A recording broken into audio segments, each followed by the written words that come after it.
What's going on, guys? Welcome to episode 8 of Film Time with Fava, brought to you by Fired Up Network.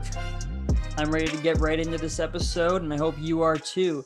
So, for this week's episode, there weren't a lot of big movie releases coming out this week, so I felt like I should do a more personal episode today. So, today I'm going to be talking about 9 of my movie experiences throughout my life, whether that be seeing a movie it's basically going to be about when I saw movies for the first time. Just my greatest, whether that's in theaters, whether that's at someone's house, just my first reaction to a movie and the ones that just stand out the most in chronological order throughout my life.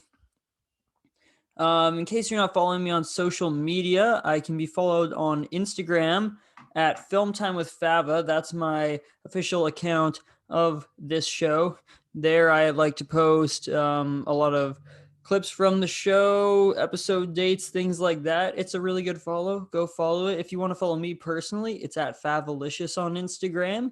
And if you want to follow me on Twitter, I'm going to start posting the clips on Twitter as well. I don't use Twitter enough, but I'm going to start using it more. So if you want to follow me on Twitter, for now it is A_Fav24. Thinking of changing it soon, but we shall see.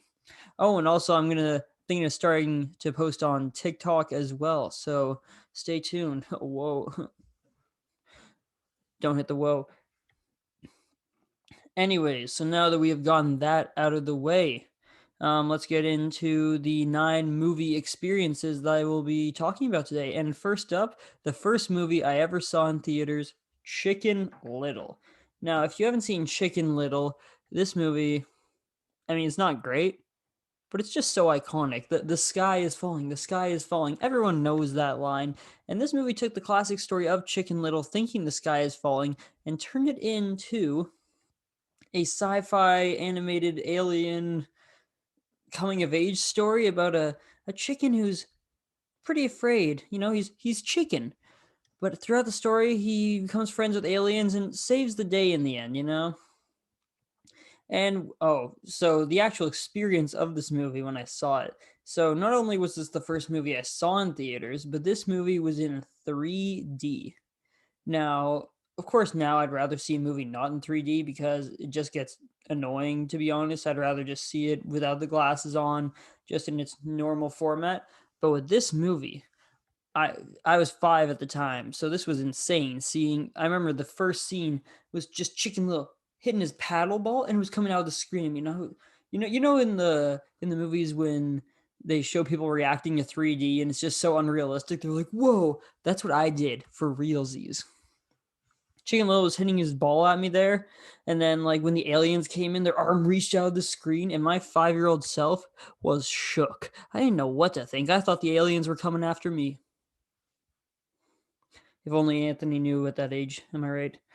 Um, but yeah, no, that was my first real movie experience, and it's one that's really stuck with me. Even though it was a movie that I really don't watch anymore. I think the last time I saw Chicken Little was maybe in elementary school. I had the Game Boy game of it when I was younger, but yeah, no, it just sticks out to me as that first movie experience and a pretty fun one considering the 3D and the effect it had on me. So moving on from that is one of my all-time favorite superhero movies, and that is the original Spider-Man, Tobey Maguire, directed by Sam Raimi, starring James Franco, as I said, Tobey Maguire, Kirsten Dunst, and of course J.K. Simmons as the iconic J. Jonah Jameson, and also starring Elizabeth Banks. Not a lot of people remember that. But this movie was basically the reason why I love Spider-Man so much. He's my favorite superhero, and it all started with this movie with Tobey Maguire. You know, the message of the movie and the message of Spider-Man himself, that with great power comes great responsibility, is something that you can take into a lot of avenues in your life. Whether that be you're good at a sport, you have the responsibility then with that power to help your team win, or whether you're in an individual sport, you have that responsibility to try your best if you were given that talent. And just any other place in life, like with my writing, I realize that I'm pretty good at, not to toot my own horn, I'm pretty good at writing, so I have a responsibility to show people that I'm good at writing. And that's kind of what I'm trying to do right now. But back to Spider-Man anyways. This movie was great. It was campy, but not too campy. Like there's the scenes at the beginning where Norman Osborn, spoiler alert, becomes the Green Goblin and he puts his lab assistant in a chokehold and says, "Back to formula." Like that right there was some of the campiest stuff I'd seen in a film to that point. But it was just so iconic when I was growing up seeing Tobey Maguire. Tobey Maguire will always be my Spider-Man. Tom Holland, as great as he is, can't be my Spider-Man. Tobey Maguire will always hold that place, and that is why I love this movie so much. Um, a lot of people like the second one the best. I think I said in a previous podcast the second one was probably the best, and I agree that that is the best movie. But the first one is the one I always go back to because I since then have loved a good origin story, and that's the same with the Planet of the Apes, the new Planet of the Apes movies, the original Planet of the Apes movies. Um, the first movie and the original ones was one I loved. The new ones, Rise of the Planet of the Apes, is arguably the worst in the series. Even though they're all three, Rise, Dawn, and War, are all amazing films. Rise is be generally seen as the outlier of the one that just isn't quite as good, but it's the one I've watched the most, just because I love that origin story of seeing how Caesar gets to that point that he is in the other films, and it's no different here. Obviously, with this trilogy, the end of the trilogy, the Spider-Man 3, is very much not good. Very no bueno, no bueno. Yeah, blame Avi Arad for that. That guy trash. But no, this first movie had a huge impact on me growing up. My favorite colors were red and blue for a while because of this, until I watched Fantastic Four and they became orange for like a week. But we forget about that movie. But yeah, that's why Spider-Man was such a big movie experience. And I didn't even see this one in theaters actually. I actually had a pirated copy that came in two separate discs. So it would stop like halfway just abruptly, like mid Toby Maguire sentence. Then you have to switch out the disc. I don't condone piracy, by the way, but a boy had to do what a boy had to do. And that was the way I watched the first Spider Man movie.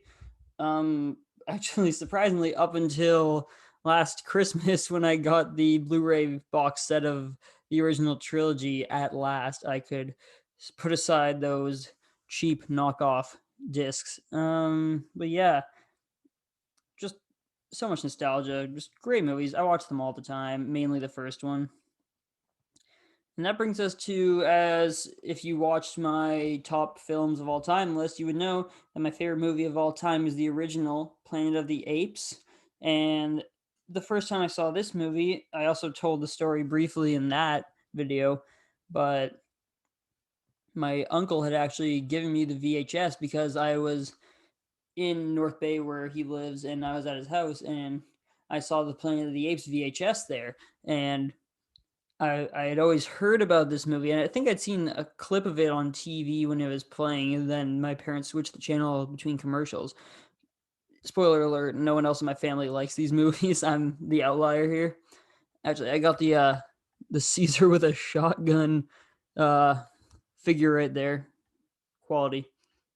But no, I saw that VHS on a shelf, and I was like, "Oh, Planet of the Apes." And he's like, "Yeah, you want to borrow it?" And so I took it home back to Mississauga with me, and I watched it. And I just remember so vividly seeing like the makeup on the apes and all that, and thinking like, "Wow, are they real?" Obviously, 10-year-old Anthony. Even at that age, I probably should have known. But 10-year-old Anthony was not the sharpest knife in the drawer. And but even after I saw the apes, like the movie had me floored throughout. And then the incredible ending, we see Charlton Heston realize through seeing the half-buried Statue of Liberty in the ground that it was Earth all along. I can actually recite the entire last part there. Let me do it right now.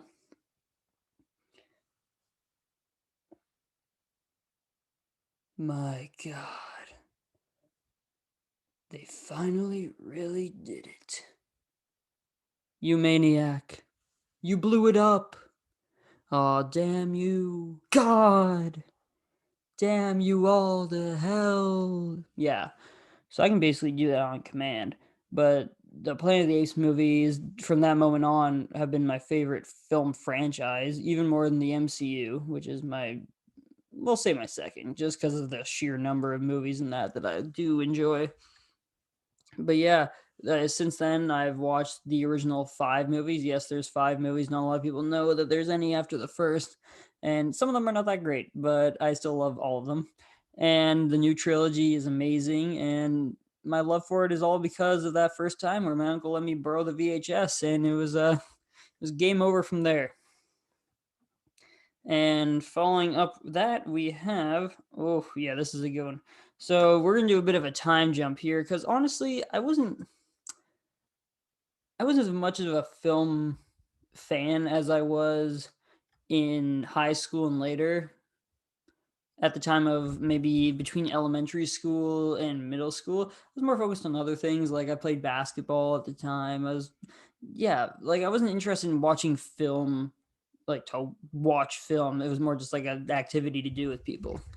But one of my later film experiences, and one that really set the tone for the Marvel movies that were to come, was the experience I had watching Civil War. Now, as you know, on my Marvel list, that came in at number three, if I'm correct.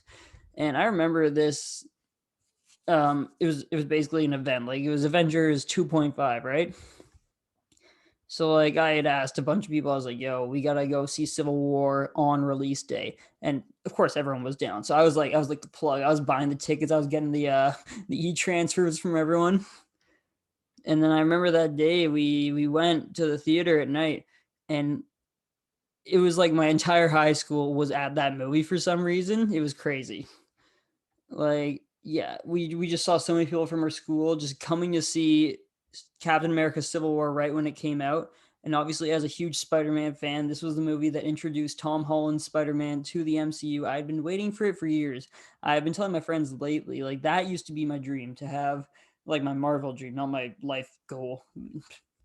Used to be to have Spider-Man join the Marvel Cinematic Universe, but obviously now with the new Spider-Man looking like it's going to have Tobey Maguire and Andrew Garfield, that's been my dream since Tom Holland joined the MCU, was to see him alongside the former Spider-Man, especially Tobey Maguire. Andrew Garfield I could live without, but if he's in it, the more the merrier. Anyways, back to this event. I just remember so vividly seeing this movie, seeing the fracturing between Tony Stark and Captain America, which we had seen up to that point slightly, but never to this magnitude. And of course, when that Queen's title card pops up across the screen, after Black Widow's saying like, "Oh yeah, my guy's downstairs," meeting Vision's downstairs to join Team Iron Man. But then she's like, "Where's your guy that you're talking about?" And then the Queen's title card. Oh my god! Do, do, do, do, do. Yeah, and then the first interaction with Tom Holland and Robert Downey Jr. in that movie, so crispy. And then when Tom Holland jumps in, "Hey everybody,"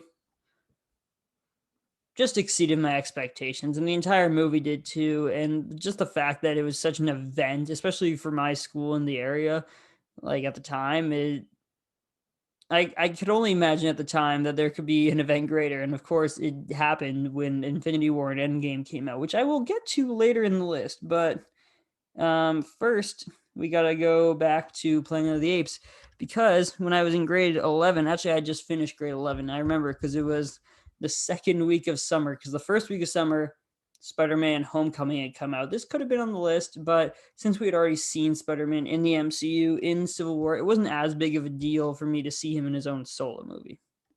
But the week after Spider-Man: Homecoming came out, War for the Planet of the Apes came out, the conclusion to the new trilogy of the Planet of the Apes movies. And I gotta say, this is my favorite one in the series. A lot of people will give Dawn that crown, but I love War. Just that opening bit where we see Caesar's wife and son, who we had met in the second movie and had been developed so much. This like conflict between Caesar and his son, and the sickness of his wife. Like we'd seen that in the second movie, and it seemed at this point that Caesar, he was finally winning. Like the humans were on their last legs, but then, like probably 20 minutes into this movie, they are murdered in cold blood. Thankfully, his other kid was not murdered in the movie, but that was messed up, man. That was horrible. R.I.P. Anyways, but then Caesar just goes on this huge redemption path of redemption where he kind of just doesn't give a damn anymore. Like he used to be very peaceful to humans, but now that his family's been killed, he really does not care. And obviously that is lessened as they meet Nova, which is a big throwback to the original Planet of the Apes. If you know, you know, because Nova was Taylor, the main character's love interest, more of a cave woman. But in this one, we kind of see the origins of those mute humans from the originals as the simian flu, which is kind of like the, I guess, more deadly coronavirus from this movie. Basically, the survivors of this who get the second wave, they just become mute. Like they can't talk anymore. Like their vocal cords, I guess it's more so their vocal cords than their brains that won't allow them to talk. And I like that they did that in this because it kind of shows the origins of that muted human gene. And yeah, we see some great characters in this movie. Oh my god, the gorilla that was in this movie. What was his name again? Oh my god, but his death and the girl puts the flower in his. Anyways, so when I saw this movie, I saw it in theaters on release day, of course. Why would I not? I was a little shaky at the beginning. There was this like title crawl, and it said like they will rise, and then it said like then there was a dawn, and like every word that was the title of a previous movie would be in red. And then my friend turned to me, he's like, "What is this Star Wars title crawl? Who do they think they are?" And I was like, "Nah, just watch." And we did, and we saw one of the greatest war movies of all time, and it starred apes. Not real apes, obviously CGI apes. I'm still convinced that one of these movies should have won Best Visual Effects, but of course, the year when Dawn was nominated, it was up against Interstellar. Like, did it even have a chance? I think it should have won still, but I'm really biased. But yeah, I just remember sitting in that theater at the end of that movie when Caesar pulls the arrow out of his side and he finally looks out at his people that are finally at peace. They found their like sanctuary area. No one's gonna hurt them anymore. He's led his people to the promised land. Kind of like this kind of drew parallels to Moses, leading them to the promised land to like a beach area. Obviously not quite the Moses story because he's an ape and um actually, oh my god. He gets adopted in Rise. Thinks he's family with James Franco. Realizes his people are being treated horribly.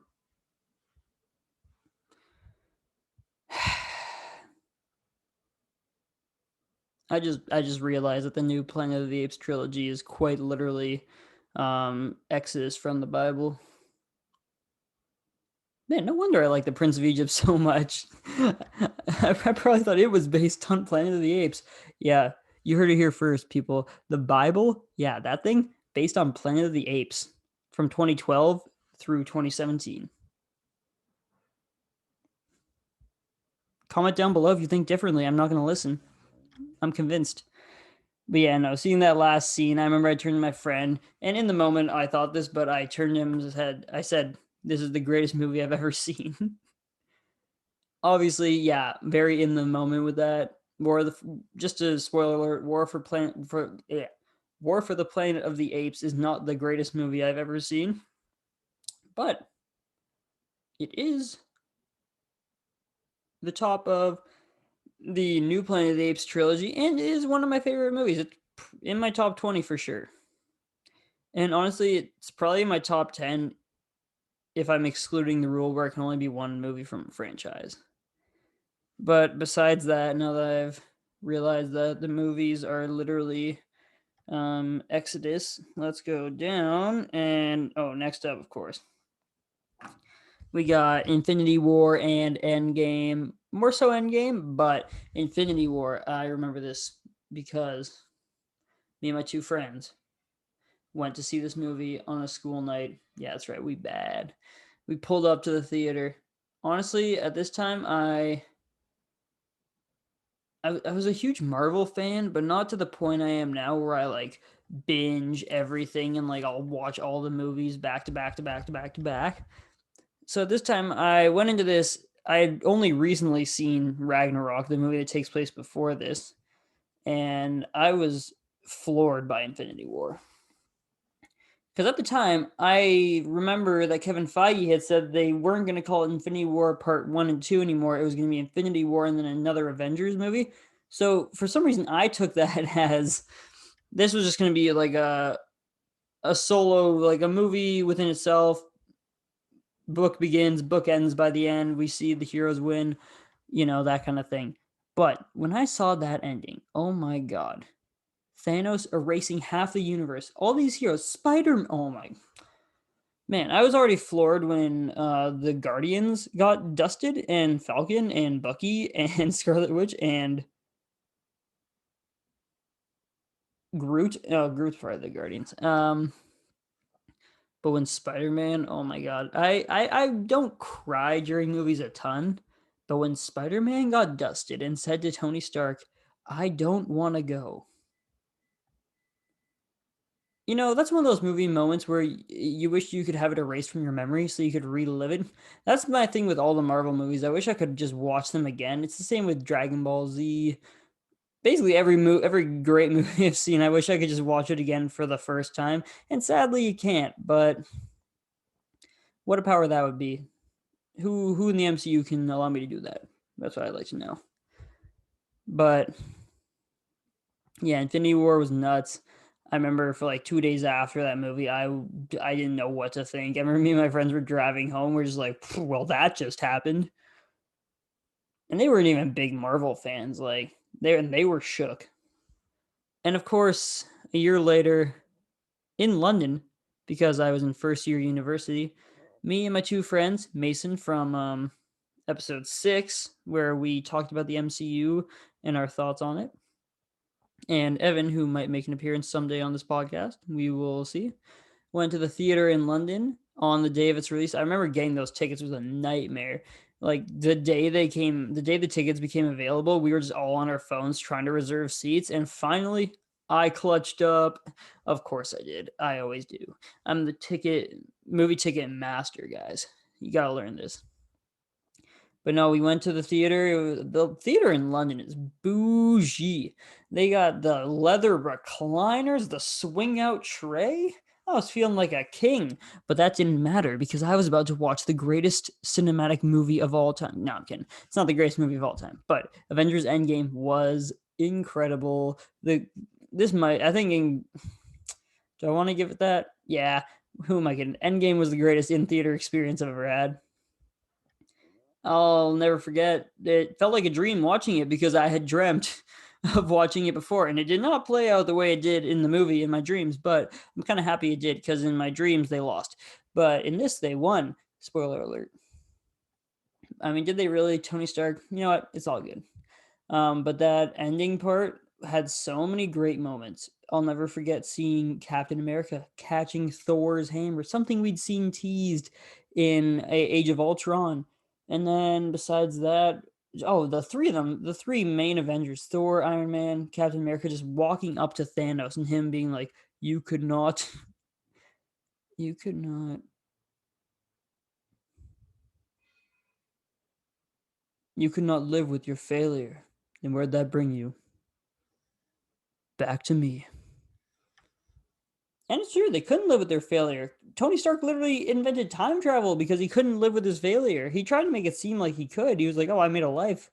But this guy was working on time travel. Come on, we knew Tony Stark would come through, and he did in a big way. And speaking of that, obviously, Tony Stark making the ultimate sacrifice at the end, showing how much he's developed from being the genius billionaire playboy philanthropist to the savior of the universe, risking his own life and paying the ultimate price in the end because he doesn't make it out of this movie.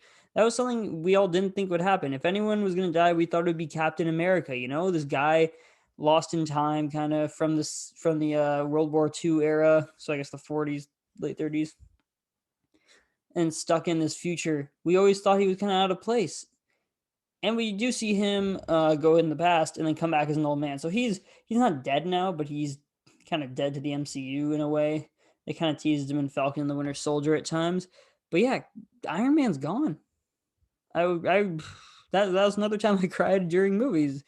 And another time I almost cried just from pure joy was when the portals started opening in that final fight and everyone was pulling up. When I saw Black Panther walk out, I was like, no way. When I saw Spider Man swing out, I almost passed out, dude. That was dope. I cannot say enough words about my experience seeing Endgame for the first time. That's probably the movie I most want to watch again as if it was my first time. But sadly, that can never happen unless I get amnesia. Hey Google. Nah.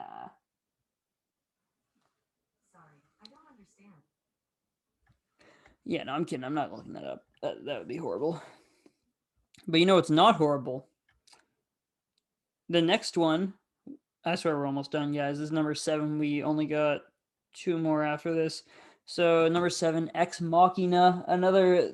These next 3 are movies from my top 10, and obviously these are movies Ex Machina. Ex Machina was already out when I saw it for the first time, like already out of theaters. Like it had been out for a while. But Ex Machina, when I saw it for the first time, not gonna lie, I watched it after a night out.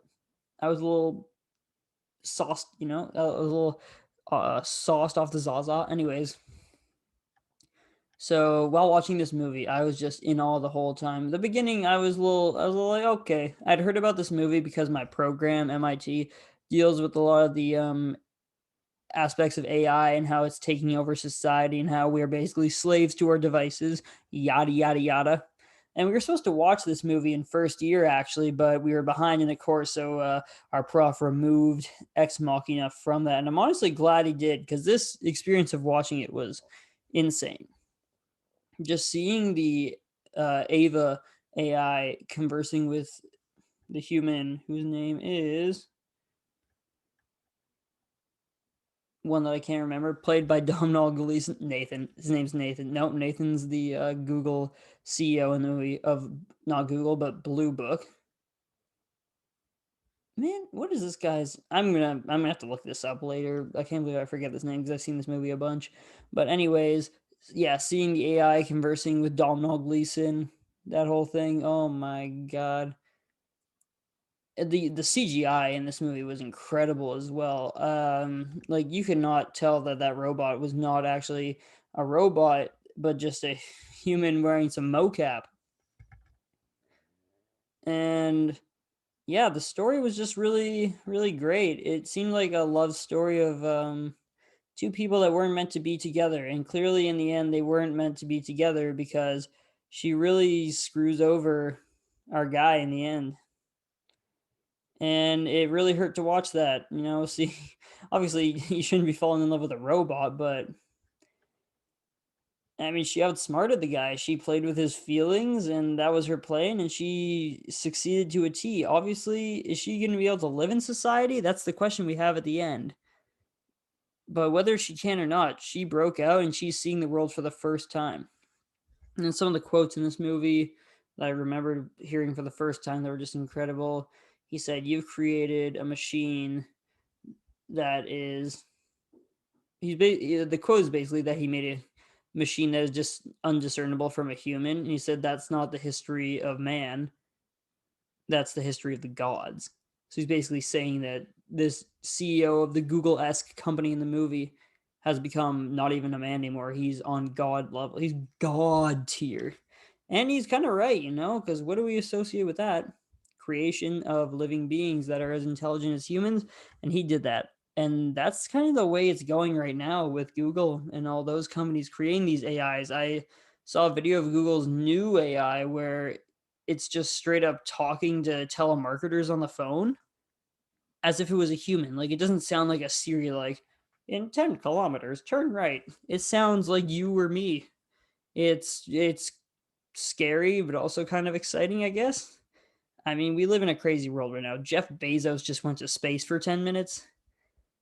Where's my ticket, bro? I'm trying to go to Mars. But yeah, no, watching Ex Machina.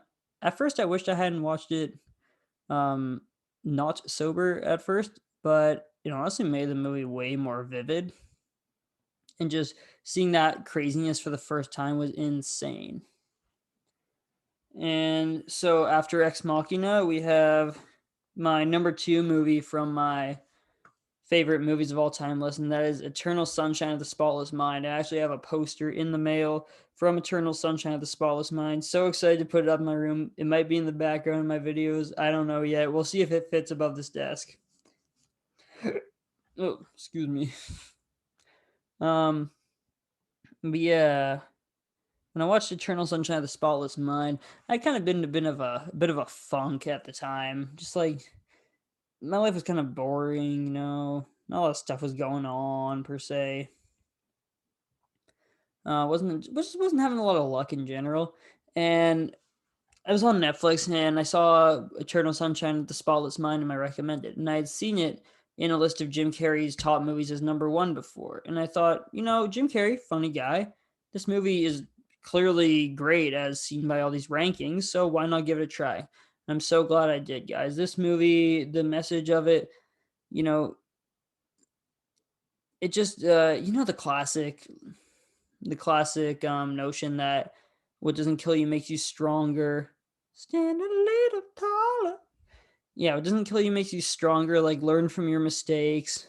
You need you, you need the bad stuff to happen to you to succeed, is what I'm trying to get at here. And this goes for relationships too. Even if you have these bad memories and bad things that have happened in your romantic life or just relationships in general, you need those, because then you know how to correct those things in the future. You know how to learn from them. You know what you deserve. Sometimes things happen in life or in a relationship where, you maybe should have made different decisions at the time. You maybe should have known your worth when things happen. But you even if you didn't make those decisions then, there's no point in just trying to throw that stuff away and like act like it never happened. No, you use that moving forward, and you just be a better person and just be the best you can be, because the only person that can control what you do is yourself, and yourself is a great person, so keep that in mind. But back to the movie, now that I made this rant. Yeah, Eternal Sunshine of the Spotless Mind was amazing. Jim Carrey's acting, it's his best performance in my opinion. I've seen a lot of Jim Carrey movies, and this is his best one. Kate Winslet as Clementine. At first I thought she was annoying, but nah, she was really good in this. She plays that role to a T. Like, we see why Jim Carrey might have been annoyed by her, and I think that was the point of her being that way. But then we also see why Jim Carrey would have been attracted to her. But then we see her deleting him from her memory first, and then him going ahead and doing the same thing. And we see in his head as the movie plays out with what's going on as these memories are being deleted. We see just his instant regret of not wanting to let her go anymore. And yeah, just like I said, what doesn't kill you makes you stronger. You gotta, because a lot of those memories are good memories that you should keep. Even if there was hurt associated with them, they're good memories nonetheless. And that's what is shown in this movie. And then at the end, when they come together, we see that, not even having the memory of them erased could really keep them apart. And that was a really sweet ending, because it's kind of ambiguous as to whether they're gonna try to remain friends or lovers or whatnot. And I think that's a good way to end it. If they had ended it with them getting together again, it would have been like, what was the point of this whole thing? Because obviously there's going to be some scars with what they have said about each other and the bad memories that they are now realizing again at the end of the movie. But yeah, I've gone on long enough about Eternal Sunshine of the Spotless Mind. In case you can't tell, you should watch the movie. It's freaking amazing. And that brings us to the last one. You probably saw this coming, because I said the last two on the list were from my top 10 movies list. I already talked about Planet of the Apes, so the last movie watching experience I'm going to talk about is The Prince of Egypt. Now, I was raised Catholic, but I've kind of, I don't want to say fallen off, but I'm not religious anymore. I'm kind of, I'm not an atheist or anything, but I don't really know what I believe in, is what I'm trying to say. So when I heard that this movie was really good, I had seen it when I was very young, but didn't remember anything about it. But I watched a reaction video of this movie, and they seemed to think it was very good and that it had a lot of good stuff past the religious context. So you know what? I decided one night I would give it a watch. Um, it was also after a night out, so not completely all there, but nonetheless, I wanted to watch this movie and I wanted to do it right. So I watched this movie in the most religious way possible. I lit a candle and watched it in the dark on my monitor. That one right there, but in London, so it didn't look like this. But yeah, no, I felt one with the movie. I felt one with God doing this because I had this like candle. It was like one of the orange ones you see in your average church. And I'm watching this movie. And I gotta tell you, it was one of the craziest movie watching experiences of all time.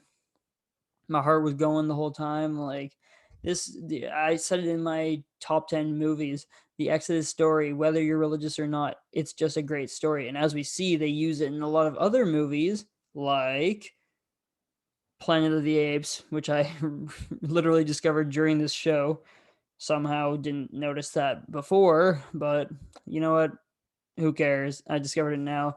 And this movie, Prince of Egypt, was incredible. Seeing this man go from this pampered life where he thinks he's on top of the world, not caring about these people that his supposed people keeps as slaves and treats like absolute dirt, and then realizing he's one of them. It's a change of perspective that does everything in this. And that change of perspective is what leads him on this huge redemption arc of freeing his people. Well, no, that's the final thing he does. Fighting for his people is what he does for the majority of the movie, and seeing his own brother just like totally toss him aside now that he's not one of them anymore, like an Egyptian. And then he has to make big choices, and he trusts in the power of God, but I think the real power is within Moses throughout the movie, as he is the one that has to make these big decisions on what he has to do to free his people. And in the end, he does end up having to kill both his brother and his son. No, not Moses' son, his brother Ramesses, his son. And honestly, that just shows that sometimes you do have to make sacrifices for the greater good. Obviously, to an extent. But in the case of freeing your people against a ruthless dictator, yeah, I think Moses made the right call. In terms of the animation of this movie, I remember being in awe the whole time. It mixes 3D animation in at some parts very well. There's other parts where the nose fell off the Pharaoh statue, that was a bit iffy. But we see the greatest, one of the possibly the greatest animation moment of all time, in my opinion, when Moses parts the Red Sea and we see like the whales swimming through the side. Like that was incredible. And there's just so many moments in this movie that just had me going. Like when he turns the staff into a snake and says, "Witness the power of God." Like, honestly, after I watched this movie, I was like looking up a bunch of religious stuff, and I was just like, was I missing something all these years? Obviously, that wave has kind of passed a bit, but I still love the Prince of Egypt. And that first time watching it, sorry, my dog's barking. But that first time watching it, highly recommend having the candle there. Honestly, have two candles if you can. Get a nice little seance going, you know what I'm saying? Um, we never heard of a seance? Oh, don't even associate with me. Kidding. But yeah, no, that first time watching The Prince of Egypt was great. And before I end off that list, honorable mention to when I saw Annabelle Creation with my friends in high school. You know who you are. Throughout that movie, it's not a good horror movie. It's the second Annabelle movie, I want to say. It's all about when Annabelle the doll, if you don't know from the Conjuring movies, is created, and then she goes to this orphanage and all this, and we kept making jokes throughout the entire movie. The first of which, this one girl is going up on a stair lift for the first time, and it's like a really terrifying stair lift because like she hears like footsteps behind her while she's going down. And then me and my friends were just like, Billy Mays here for the acorn stair lift. There was like not a lot of people in this movie theater, so like we did that and like people laughed. It was real good. Yeah, just jokes like that. And then this one jump scare where this empty boot just slams on the floor. And my one friend's like, "There's a snake in my boot." Yeah, just jokes like that made that movie experience very memorable. Even though the movie itself was not very memorable, those made it memorable. And that is why I wanted to give Annabelle Creation in that viewing an honorable mention. Um, yeah, so I think that's gonna end off my kind of list per se of my favorite movie watching experiences that I've had so far in my life. Who knows? Spider-Man 3 has an opportunity to crack that if Toby and Andrew do in fact pull up. But for now, that's going to just about do it for this episode. Just a reminder, follow me on social media, Instagram at Film Time with Fava for clips, content, and other fun stuff. At Favalicious also on Instagram. Just that's just my personal account if you want to see what I'm up to. And then Twitter at A_Fav24. I'm going to start posting on there more. And yes, thank you all for watching my videos. We're getting big views on Twitter and a lot of views on YouTube as well. And it really means a lot that you all like my content. It really feels good to have a medium to just get all this stuff that's in my head out there. All the love I have for film and writing and whatnot. Just feels really good to get it out there, and I'm glad everyone's enjoying it. So, on that note, I'm Anthony Fava. This is Film Time with Fava, episode 8. And guys, this is as real as it gets. I'll see you next week.